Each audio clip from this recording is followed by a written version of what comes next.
আসসালামু আলাইকুম, সবাই কেমন আছেন? চলে আসছি নতুন একটি রেসিপি নিয়ে। আজ আমি দেখাবো কীভাবে একটা ডিম দিয়ে পুডিং বানানো যায়। চলুন তাহলে দেখে নিই। তো আমি প্রথমে ক্যারামেলের জন্য চুলায় প্যান বসিয়ে নিয়েছি, আর এখানে 2 চামচ চিনি দিয়ে আমি এটা ক্যারামেলের জন্য জাল করে নেব। তবে বলবো, ভিডিওটা যদি ভালো লাগে অবশ্যই সাবস্ক্রাইব করবেন, আর কেমন হয়েছে সেটা কমেন্টস করে জানাবেন। তো এটা কিন্তু একেবারে লো আঁচে ক্যারামেলটা বানিয়ে নিতে হবে। এটা কিন্তু তাড়াহুড়ো করলে কিন্তু হবে না, এটা একটু ধৈর্য ধরেই বানাতে হবে, আর একেবারে লো আঁচে কিন্তু বানিয়ে নেবেন। তো আমার একটু ক্যারামেলটা বেশি জ্বালানো হয়ে গেছে, আপনারা একটু কম জ্বালাবেন।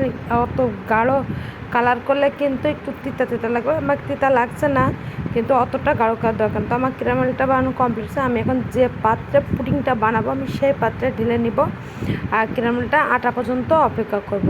তো আমি এখন এটা এক সাইডে রেখে দিব, আর এখন আমি একটা ডিম ভেঙে নিচ্ছি, যেহেতু আজকে আমি একটা ডিম দিয়ে বানাবো। আর এটা এখন দিয়ে দিচ্ছে এখানে 3 চামচ মতো চিনি। আর ডিম আর চিনি আমি ভালো করে মিশিয়ে নিব। তো আমি এটা হ্যান্ড উইচের সাথে মিশিয়ে নিচ্ছি, আর এখানে দিয়ে দেবো 1 কাপ তরল দুধ কুসুম গরম। তো আমি আগে থেকে একটু জাল করে নিয়েছিলাম। আর এখানে দিয়েছি 1 চামচ কাস্টার্ড পাউডার। তো এটা সম্পূর্ণ অপশনাল, চাইলে এটা স্কিপও করতে পারেন। আর এখানে দিয়েছি এলাচের গুঁড়া। তো আমার ভালো করে মিশিয়ে নিয়েছি, আর এবার মিশানো আমার কমপ্লিট। আর এটা কিন্তু সেঁকে নিতে হবে, যাতে কোনো রকম কোনো দানা না যায়। তাহলে কিন্তু দানা গেলে কিন্তু বেশি ভালো লাগবে না, যাতে দানা না যায় তার জন্য আমি এটা সেঁকে নিব।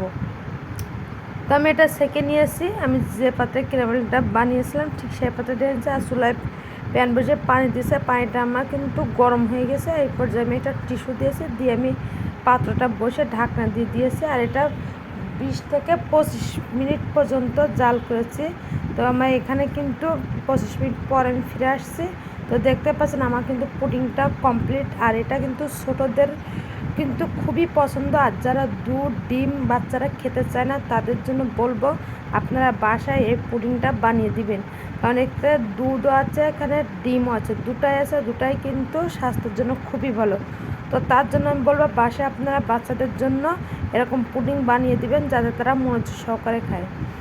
তো ভিডিও ভালো লাগলে অবশ্যই সাবস্ক্রাইব করবেন, আর কেমন হয়েছে সেটা কমেন্টস করে জানাবেন। আর যারা পুডিং খেয়েছেন তারা তো জানেন কত টেস্টি আর বানাতেও সহজ। আর যারা খাননি একবার হলেও বাসাতে ট্রাই করবেন। আর কুকিং ভিলেজ রেসিপি মানে সহজ সহজ ভিডিও দিয়ে থাকি, সহজ সহজ রেসিপি, যাতে আপনারা বাসাতে বানিয়ে বাচ্চাদেরকে বাসা পরিবারে আরও সদস্যদেরকে বানিয়ে খাওয়াতে পারেন।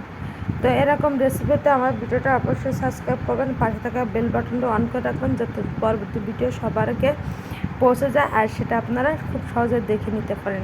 ততক্ষণ আমাদের থাকার জন্য সবাইকে অসংখ্য ধন্যবাদ। আল্লাহ হাফেজ।